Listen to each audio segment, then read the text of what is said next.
got the OnePlus 2 right here, and this is probably one of my favorite phones to be using. Not because I own it, but just because of what it has to offer. It's hosting all the right software, hardware, and the right price point for all that it gives to offer consumers. And the OnePlus 2 is really a flagship killer. Okay, so as good of a note that it started on, I always like to go with the bad things first. There's not much with this phone. There was one issue where it actually fixed itself with an update right after about the first week. Again, it was the gallery, but that has been fixed with the update, so that can't really be a complaint anymore. So my only complaint would be size, but that's just personal preference. And the way it's weighted out actually kind of negates that, because at first it took me about 2 or 3 days to get used to holding the phone in just one hand, but the fingerprint scanner is super accurate. Now beware that when you set up the fingerprint scanner, that you should set it up as if you're holding the phone. Don't set it up as you're holding the phone straight and you're pressing it like this, because 9 out of 10 times when you pick up a phone, your finger positions are up here and your thumb's on the side. So set it up as you were holding the phone and you won't have any problems. I'm going to scrape the Nexus devices for the fingerprint in the back to be edging over the OnePlus 2 in that sense, that it's a more convenient location of the fingerprint scanner. So it'll edge it on that. More importantly, the camera for the OnePlus 2 is pretty great. I was actually surprised that the OnePlus would actually take so much time and effort into making a pretty good camera. I think it would probably edge in probably top 3. I mean, I'm probably pushing that, but yeah, I'm gonna say probably top 3. It's pretty damn good. Moving on to the design and craftsmanship of this device. So this is a maybe not perfect blend, but it's a good in-between hybrid. It's somewhat premium and somewhat plastic, but in the sense that the plastic is high quality, so you can't really tell right off the bat. Once it's in your hands and you're using it, you can definitely tell that the back is a plastic piece. With the sand backing that's originally on here, I have the protection case on mine right now, but the sand backing really helps in grip. So it's a bigger device, but that helps in holding the phone really easily. The metal bezels around helps to give that solid feel and weight to it. Not to the point where it's heavy, just a premium feeling device. It adds to that effect. I want to say the speaker system on there is pretty loud. It's pretty loud. I want to give it like probably an 8 or 9 on loudness. Quality wise, just based on the sound that comes out, is also pretty good. It's no boom sound. I would say probably about a 7.5. There's no tin, there's no jarring, which is great. Pretty phenomenal, even on its max loudness, which is really important. And it's just a quality build phone all the way around.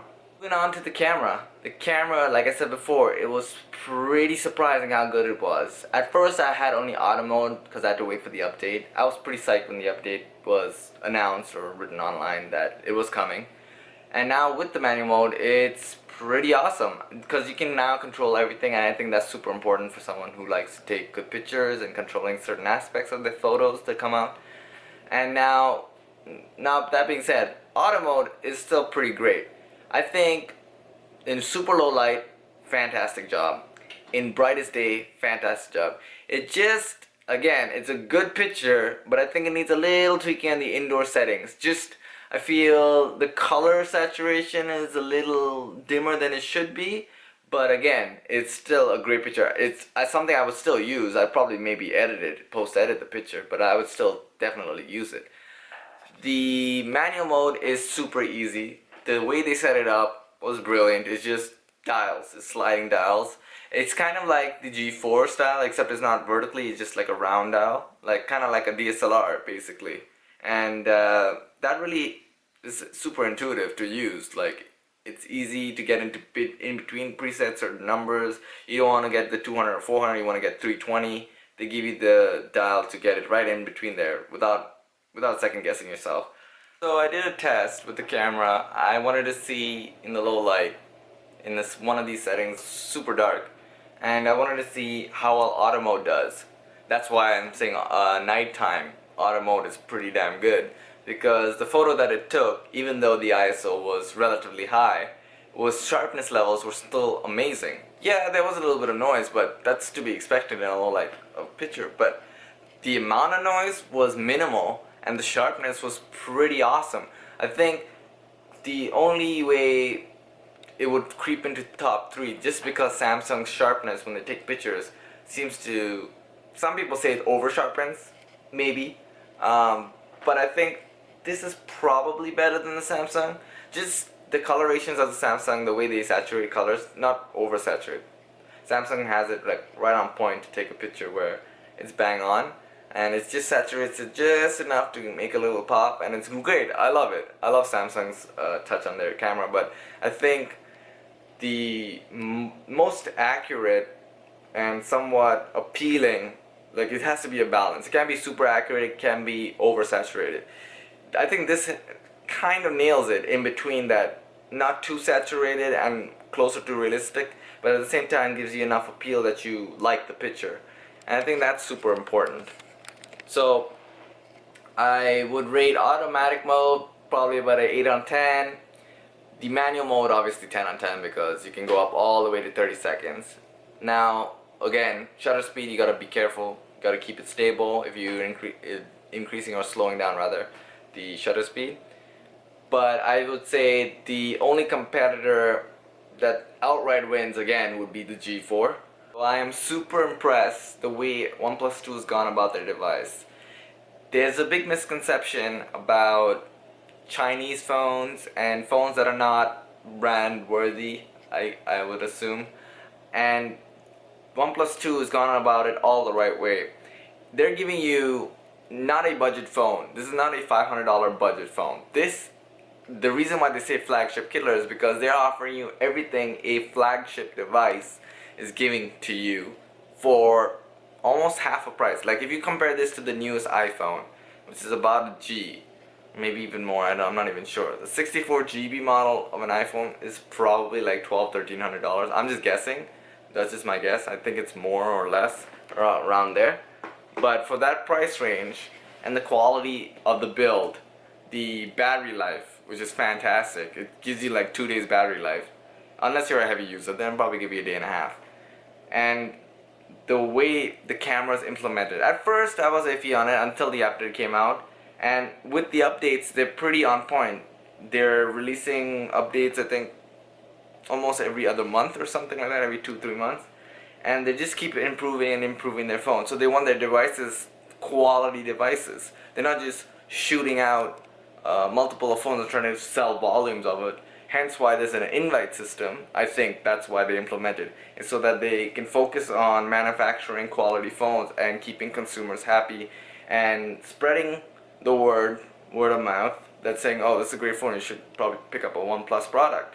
And that's how they're building brand reputation. I feel all manufacturers now that are super big, like even Samsung to some extent, there's certain models that they sort of neglect, but again, those are mid-range models. But again, budget models, not their flagships, seem to have certain issues, and this is right in between both of those. Price point wise, it's budget friendly, but phone wise, it's a flagship. In conclusion, should you buy this device? Absolutely.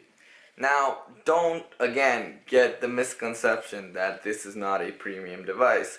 Yes, certain build qualities and build materials could be better in certain aspects, of course. But for that price range, there's a like, I believe that at 500 bucks, that there's only certain things you can get out of a smartphone. There's only certain things that you would get only in a flagship and paying more for it. But I think OnePlus 2 has changed my mind to that. And the fact that getting a somewhat better price range, you need to resort to plastic, or to get a better quality phone, you need to pay more. OnePlus 2 has shattered that, and I think that flagship killer low slogan is perfect. Because at first I was like, okay, it's just another smartphone trying to make it into the business and trying to, put on paper, oh, 4 GBs of RAM, 64 GBs of space, and you know, 1080p screen and all that jazz. And for this price point, you're like, oh wow, well, I've seen other phones do that. But I think all-rounder, build quality, camera, the screen, like I've talked about the screen in my previous video with the 6p, and for the first 10 to 15 seconds when I was using it, I didn't know if it was 2K or 1080p. So that just goes to show how well the panel is. And on top of that, the brightness levels, right now when I'm using it, I can even show it to you, it is, it's daytime, as you can see, daytime right there. The viewing angle's probably okay, not terrible, but my brightness level is at the lowest point there is. So that's what I'm gonna say. The brightness panel on this, outside I don't need to put it up more than 20 to 30%. Literally, I can see in the brightest daylight. You want to see really good, like if you're watching a movie or maybe you're watching a video or something, yeah, you probably boost it about 40 to 50. But for you to use it, 25 to 30% is more than enough. I think that's fantastic. 1080p panel versus a 2K, in case you're wondering, oh, why don't I get a phone that's upgraded with a 2K screen? You're gonna suffer on battery life. And there's a few 4K videos out there, but there's not enough to the point where it needs to be supported. There's not enough to say that you need a 2K screen on your phone right now. Again, in 3 to 4 years, maybe 5 years, yeah, it'd probably be mandatory because everything will be shot in 4K. That would be great. But right now, I think the longevity of this phone, because it's about 2-3 years, is the lifespan of a cell phone nowadays. So I think this would be, at this time right now, OnePlus 2 is perfect. It's ideal. Price point is great, and they shatter any misconceptions of what it is to buy a outside the brand phone. So it's not a Samsung, it's not an iPhone, it's a OnePlus. And a lot of people I talk to say, what company is that? I'm like, OnePlus, you know, and they're confused on what that is. But I think they're making all the right steps in all the right places. The phone is great, and I would 150% recommend this phone. And there's not enough good things I can say about this. OnePlus 2 is a fantastic device. If you can get around those invites, or you have a moment where they don't have invites and you can just buy the phone, pick it up. It's great. If you know someone who has the phone, ask them if you can use it. Not a stranger. Don't go to a stranger and ask if they can use the phone. But if you know a friend or a cousin or somebody that has the phone, or even has a OnePlus One, look at it, use it, see what it's like. Have your own personal preference. But personally, to me, I think it's a great device. So I'm gonna end the video right here. Hopefully this was helpful in you getting some idea of the phone and maybe making a better decision on whether you want to buy the phone or not. So as usual, like, subscribe, add any comments, I'll try to answer those, and I'll see you to the next one. Yep. See.